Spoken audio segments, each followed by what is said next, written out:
এই মুহূর্তের যে বড় খবর, পাড়ায় সমাধান কর্মসূচিতে তৃণমূলের গোষ্ঠীদ্বন্দ্ব চলছে, রাস্তা অবরোধ করে বিক্ষোভ, ঘটনাস্থলে মালবাজার থানার পুলিশ। এ ব্যাপারে বিস্তারিত জানবো। টেলিফোন লাইনে রয়েছে প্রতিনিধি টুপাই হোর। টুপাই, কি জানতে পারছো এই যে আমাদের পাড়া আমাদের সমাধান কর্মসূচিতে মারপিট, তুমুল বিক্ষোভ এবং পরিস্থিতি সামাল দিতে মালবাজার থানার পুলিশ, কি খবর আছে? দেখো, যেটা আমরা এই মুহূর্তে খবর পাচ্ছি, তেশিমালা বলে একটি জায়গা রয়েছে মালবাজার মহকুমা, জলপাইগুড়ি জেলার মালবাজার মহকুমার মধ্যে পড়ে এবং এই যে অঞ্চলটি রয়েছে এই অঞ্চলটি থেকে কিন্তু তৃণমূল জেলা সভানেত্রী যিনি রয়েছেন তিনি নির্বাচিত হয়েছেন জেলা পরিষদের সদস্য হিসাবে।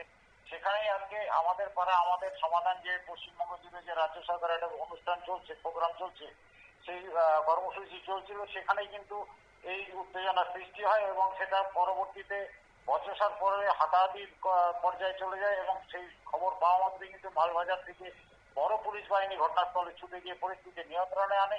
কিন্তু সেখানে যারা বিভিন্ন বিষয় নিয়ে দুটি গোষ্ঠীর মধ্যে যে বিক্ষোভ চলছিল, বিরোধ চলছিল, সেটা গিয়ে পরে রাজপথে দাঁড়ায় এবং এই মুহূর্তে আমরা যেটা খবর পাচ্ছি যে সেখানে যে তেশিমালার একটি রাস্তা রয়েছে সেই রাস্তাটি অবরোধ রয়েছে।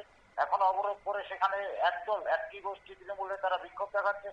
পরিস্থিতির উপরে নজর রাখছে জেলা পুলিশের উচ্চপদস্থ আধিকারিকের এবং মালবাজার পুলিশ বাহিনী সেখানে উপস্থিত রয়েছে।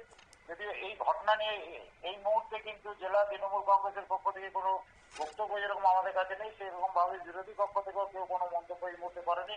তবে ঘটনা নিয়ে ব্যাপক উত্তেজনা যে ছড়িয়েছে, সেটা যে ছবিগুলো আমরা পাচ্ছি এবং যে ছবিগুলো দর্শকরা দেখতে পাচ্ছি টিভির পর্দায়, তাতেই বোঝা যাচ্ছে যে কি পরিমাণ উত্তেজনা সেখানে সৃষ্টি হয়েছিল এবং যেটা উপলব্ধি করে কিন্তু তৎক্ষণাৎ মালবাজার পুলিশ সেখানে হস্তক্ষেপ করে এবং দ্রুত ঘটনাস্থল ঘিরে ফেলে পরিস্থিতি নিয়ন্ত্রণে আনে।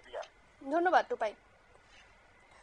আপনারা শুনলেন, অর্থাৎ এই মুহূর্তে কিন্তু উত্তপ্ত জলপাইগুড়ির মালবাজার ব্লকের তেশিমোলা গ্রাম এবং আমাদের পাড়া আমাদের সমাধান কর্মসূচিতে মারপিট, তুমুল বিক্ষোভ, পরিস্থিতি সামাল দিতে ঘটনাস্থলে আসে মালবাজার থানার বিরাট পুলিশ বাহিনী এবং বর্তমানে তেশিমোলা বোর্ড প্রি প্রাথমিক বিদ্যালয় লাগোয়া পূর্ত দফতরে রাস্তায় অবরোধ চলছে এবং এক্ষেত্রে জেলা তৃণমূল এবং বিরোধী দল থেকেও কিন্তু কোনো প্রতিক্রিয়া মেলেনি বলেই জানা যাচ্ছে। নিয়ে নিচ্ছে ছোট্ট একটি বিজ্ঞাপন বিরতি, সঙ্গে থাকুন।